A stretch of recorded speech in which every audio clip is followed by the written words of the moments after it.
First, just wanted to, if you don't know the specifics about Color Switch, I'm just going to share a couple bullet points.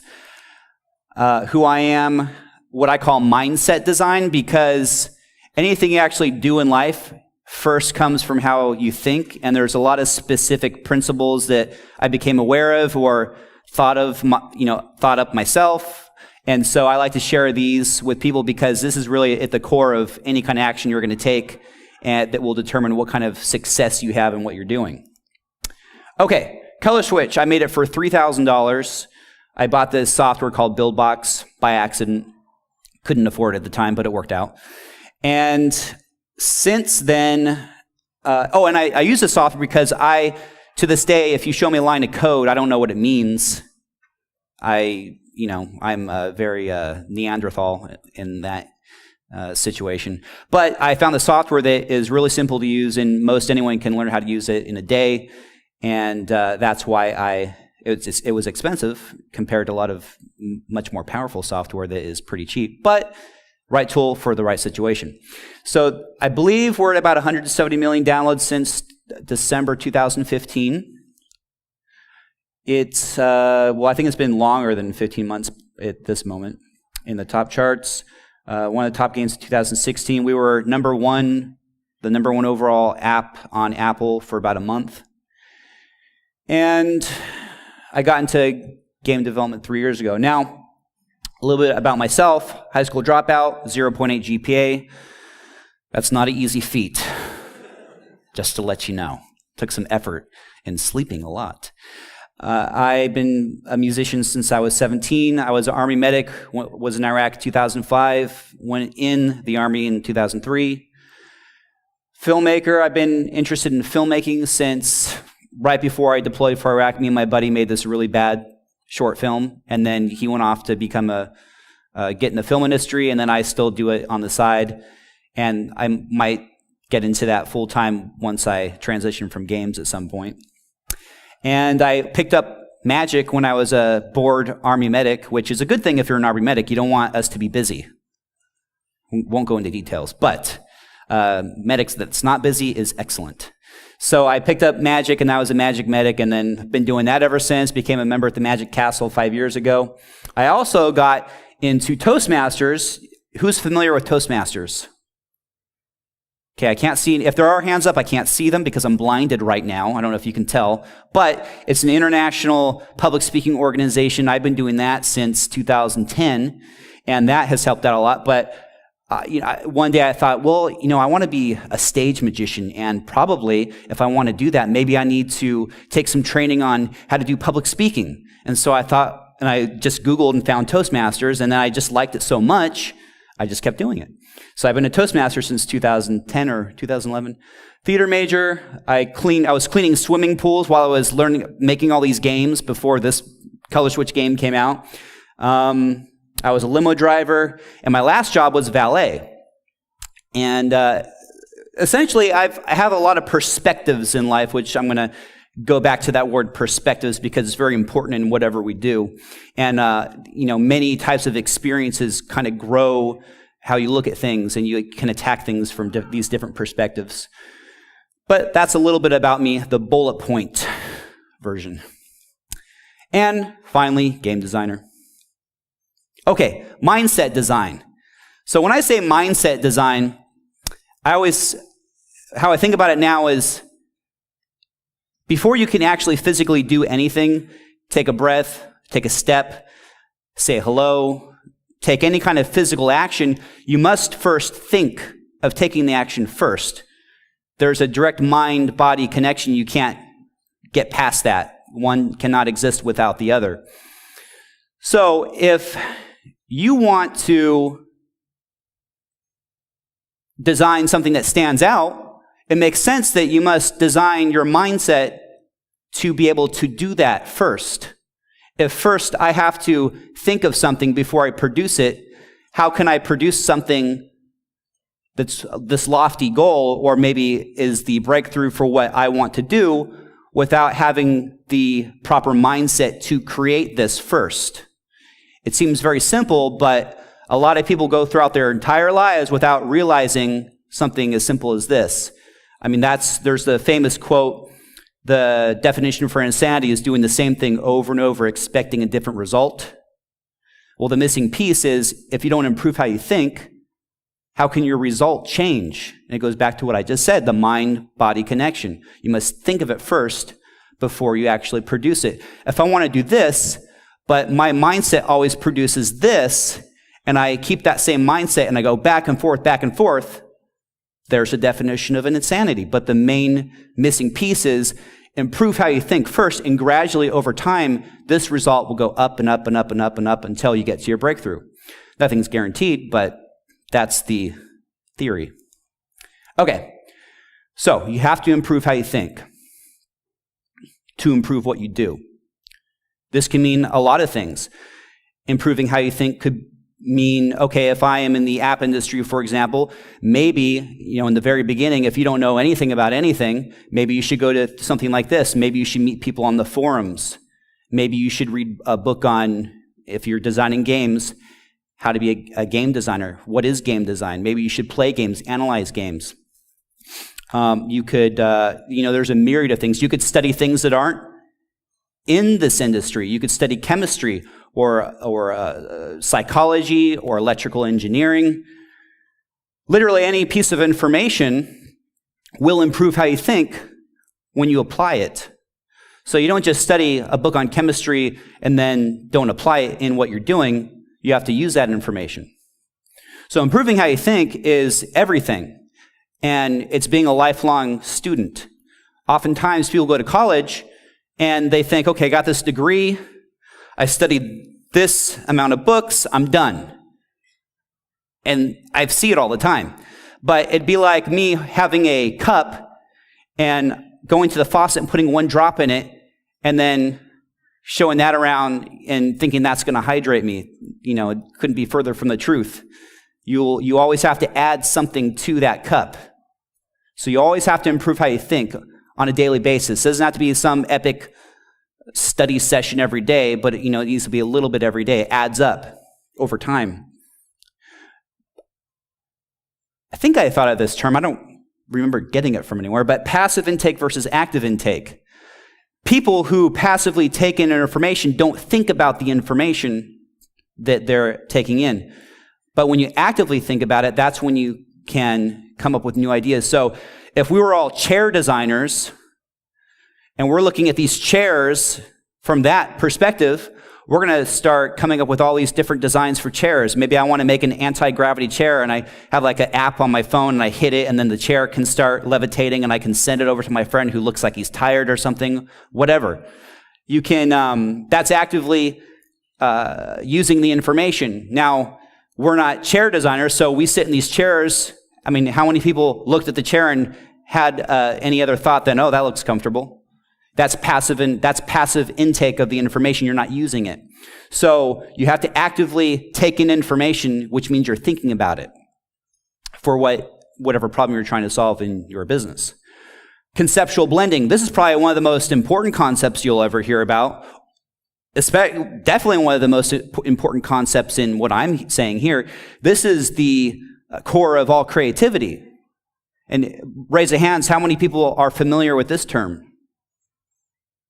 Okay, I think I see one solo hand, I think, with the blinding lights. You should write this one down. This changed my life by using this information right here. Conceptual blending means I take a concept here, I take a concept here. On their own, if I focus on this concept, going back to the chair example, let's say I take hover technology, and I look at it, and I think of it in this limited perspective. But if I take a chair or a car or a light or literally any other piece of information, any other concept, and I put them next to each other, your brain does this magical thing called conceptual blending. It blends the concepts into a new concept, which is a hybrid inspired by those two. So there are many techniques that use this, and it's a very important technique. In Thinker Toys, the book Thinker Toys is a book that uses that concept in all of the techniques. It's a book on creative thinking techniques. And this book changed my life because this book improves how you think. by using these creative thinking techniques, you start thinking differently about the problems you're trying to solve. And by thinking differently, you have different results from everyone else. And if the more you use these, and if you use them on a daily basis, your thinking will become more and more different from what everyone else is doing. So it's to improve how you think and change how you think is priceless. A couple techniques from that I use for a color switch are slice and dice and scamper. So if I were trying to design a cup, I would break the cup up using slice and dice into all its attributes, which could be size, shape, material, weight. And then by breaking them all up, I can pinpoint one of those, and I can use scamper techniques to manipulate it. Because whereas slice and dice breaks something up into many components, scamper will actually let you take any one of those components and manipulate it in different ways. I don't have time to go into all those, but check out Thinker Toys and you'll see. I don't even get a cut from that. I just love the book. Okay, the infinity principle. You always have to assume, I went to the next principle. This one is that you have to realize that anything you look at, whether it's a game or a cup or a person, that is one of an infinite amount of representations of what that concept could be. So again, if we all look at a cup, like everyone else does, we won't see any new idea. But if you look at that cup or the chair or the person or the game or game design or whatever it is, and you realize that, that's one of an infinite amount of variations of what that could be, then you realize that the possibilities are endless. And games specifically, look how many games we have. What if there was one game and everyone said, well, that's what games are, and then there were no other games? Then we'd be missing out on an infinite amount of variations of games. Fluid thinking. Once you realize that the things you look at are not crystallized into those representations, you gain fluid thinking. And you realize that you can manipulate and change things as many times as you want. And it becomes easier and easier and easier, and you are fighting with yourself less and less. And that's fluid thinking that you strive for. 99.9% principle. This has been stated in different ways, but this is how I state it. You have to assume that you don't know 99.9% of the information out there in what you do or anything in the world. And this makes sure that you become a lifelong student. Again, if you go to college and you think, okay, I got this degree, that degree, you're not doing this. That you think you have the answers. You don't. You have almost nothing. So you have to always assume you don't know most of anything, so you continue to strive to learn everything. And be inspired. Ideas are everywhere. One of the inspirations for Color Switch was not from another game. It was outside of games, being the Gmail loading icon. It's a color-changing ball. So oftentimes the inspired idea is way outside of what your industry is. And that's why I say study everything, because inspired ideas are hiding everywhere. LAF stands for Learn, Apply, Fail. You're not going to find your solution, your breakthrough idea in 1 try, 10 tries, 100 tries, maybe 1,000 tries. You don't know. You have to learn, apply, fail until you get there. So you have to learn something, apply what you learned, your understanding in that moment, fail. What did you learn from that failure? And then loop it endlessly until you get to your goal. So in my case, I made 40 games before I made Color Switch. And there's a lot more games on my computer that never even left it. But if I was not committed to laughing until I got to my breakthrough, I never would have gotten here. Maybe I quit at 35 or 20 or 2. So you have to endlessly learn and apply what you learn and fail. Failure is your friend. Okay, game design tips. Play and analyze games. If you're a game designer, you have to play and analyze games. Intentionally play games you think are bad and games you think are good. There's something to learn from both. If you analyze games using game design principles, which my favorite book for game design is The Art of Game Design by Jesse Schell, you can pinpoint things that aren't working and figure out how to fix them. And if you go to well-designed games, you can say, okay, why is this a well-designed game? And there's many principles in Jesse Schell's book, in The Art of Game Design, that you can apply for these things. And there's other books, but that's the main one that I've studied from. You got to fail a lot and fail quick. I made 39 of my games in the span of like 6 months using this simplified software. I failed a ton. I made all these simple games. And by going through this process, I sped through the learning process. Utilize creative thinking techniques from books like Thinker Toys. Model and improve. Look at other games. Look at the App Store does it for you. They show you what the market wants. So look at these top games and see, why is this in the top? What is it about it? Pinpoint these things. And the more you study game design principles and apply them in analyzing games, the more you'll understand this. You'll gain like a sixth sense. It's very game design is a very artistic endeavor. You know, you grow these artistic sensibilities about games. You got to listen. You got to listen to, you know, the more you analyze games, the more you'll create listening abilities, you know, listening to what's wrong with the game or what's not wrong with the game, and listening to yourself. And with anything you do, I think we can all agree you have to love what you're doing. If you don't enjoy what you're doing, you're not going to apply yourself and keep learning. You know, you're going to jump to something else, or you're just going to kind of plod along. Very important, you have to pick the right problem. Why are games so popular? Well, I believe they solve some big problems. Boredom, connection, empowerment. A lot of people go through life and they don't feel empowered, or maybe they don't feel connected, and they go in this game and they're this character and they can connect with people all over the world. You know, that solves these big universal problems. And then for advertisers, they want to get a product in front of a lot of people. Well, since all these people are playing games, that solves a huge problem for them. So if you're making a game, you have to know that, okay, I have to make a game that people like to play so that advertisers can advertise products to gamers. And that goes with picking the right solution. You can't make a boring game. That's not the solution to the problem. You have to make a game that challenges people.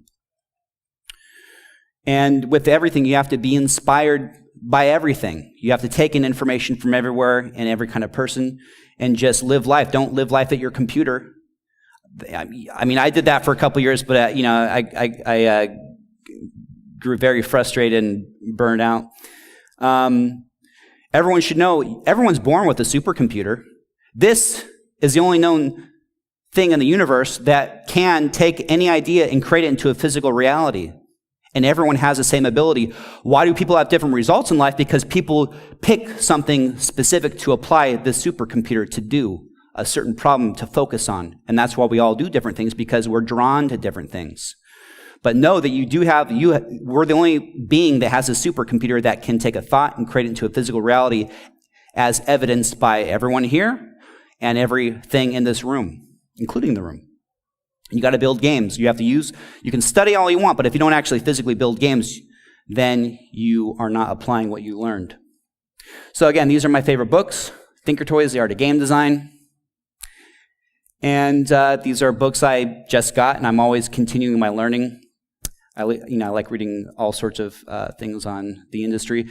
And this is me. This is me from being a valet to what I'm doing now. And the main reason why I'm not there still is I continually worked on how to improve my thinking using all the same things I just shared with you here. And I did it every day until I got to my breakthrough. And then I changed what I was doing. You have to change how you think to change what you do in life, change the results you have. That was a lot of information in 20 minutes, but I made it because I just saw the minute mark. But I wanted to make sure I went over these are all the core things that have shaped everything I've done, and this is how my brain thinks. And these are very important things that you can apply. I think it's pretty apparent you can apply in anything you're doing. So, but I have made it to the last minute mark, and we have 5 minutes for questions. Any questions from people? Yes. Thank you for your presentation.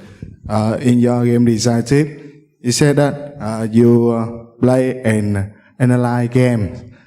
Yes. But when I do that, when I analyze game, I stop play, and I can't think our play is the same with a user gamer, with a usual gamer, and it interrupt my thinking or my playing. So how you deal with that? So you're saying that when you play a game, but you're analyzing it, you don't think like a gamer anymore.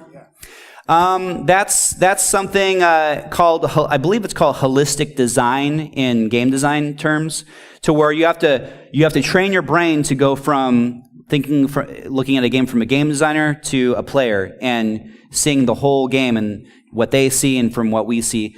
And I mean, it's definitely something you have to work on, but sometimes you could just I think whatever works for you. Me, I definitely think, and when I'm playing a game, I play differently now that I'm analyzing. I don't think there's 100% way around that, but I think you just have to kind of work on some hypnotic technique to make you forget you're a game designer or something and play the game, and then bam, you're back. Okay, what did I learn? I don't know. I don't know if there's a definite answer, but just think, maybe use some thinker toys techniques and develop some ideas that work for you. Yes. But if I think of anything else, I'll let you know. Questions? Wow. Hello. Congratulations on your success. Thank you. For Social Casino, which is where I'm working, there's a lot of replications, and a game like Color Switch has a lot of people following your concept. So if you look in the App Store, there'll be 20 similar titles, some with new innovations, some just exactly the same. I guess from both a marketing and a design perspective, how do you combat that? And then the second question, could you show us a magic trick once you've answered that? You know what? I'll be here till Thursday, so I don't have my cards on me, but I'll probably get them I brought them. They're in my hotel room, so if you see me on the floor, stop me. We'll do some magic. But there's no way around it. If people see that something is done well in a marketplace, they're going to copy it. Even Pong, do you know that I was reading about the Atari story? Pong was, when they came out with the hardware, the arcade machine, Nolan Bushnell only had like 33% of the hardware out there. All the cloners, they built the physical, it's something that's always people have always had to fight against in this industry and other industries. Here's the key thing, though. People can copy what you do, but they can't copy what inspires you. So if you always work on creating inspired works because you're inspired by all these things, it gives you the best chance to have a work that really stands out. When you're inspired by all these sources, you take a little bit from all these sources and you put it into that work, you have an inspired work. When people clone you, they don't have an inspired work because you already thought of the idea. Right? So my game is still known as the definitive version, I guess, but we do legal things to get these clones taken down and whatnot, but that's the key. Work on being an inspired person, because what you produce will be inspired, and people cannot copy or clone your inspiration, and that's why that's so important. Hi, my question is regards to you're talking about learn, apply, fail.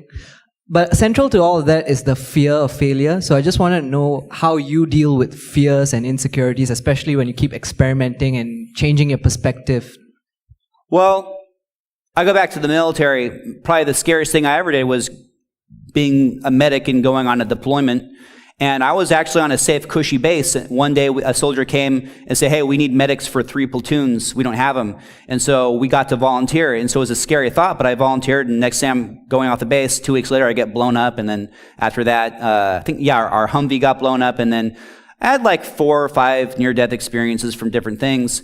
But when I was going through it, it wasn't as scary as I had thought, because half the time you don't see anything coming anyway, so you don't have time to be scared. But when you go through an experience, you get this confidence from it. And so from the military, which is why I use that example, I got this confidence that has stayed with me since to try different things. And so the key point is, when you just try something, go outside of your comfort zone. The only way to really grow as a person is to go outside of your comfort zone. It doesn't have to be the military, that's an extreme example, but whatever makes sense for you. And what you get from that is you get a confidence from going outside your comfort zone to then try other things. So the only way to combat that is action. You can think all you want, but if you don't take any actions, probably one of the most common things people do is they say, hey, I got an app idea that I'll cut you in on. And I'm like, well, I don't need any more ideas. It's the action. It's the action that counts. So you just have to take that action and then, It doesn't have to be something extreme. Do something a little bit outside your comfort zone. Get that confidence, and then try something else, and something else, and something else. Thank you. I think we're done on time, right? Cool. Thank you so much, David. My pleasure, sir. Uh, Oh, thank you.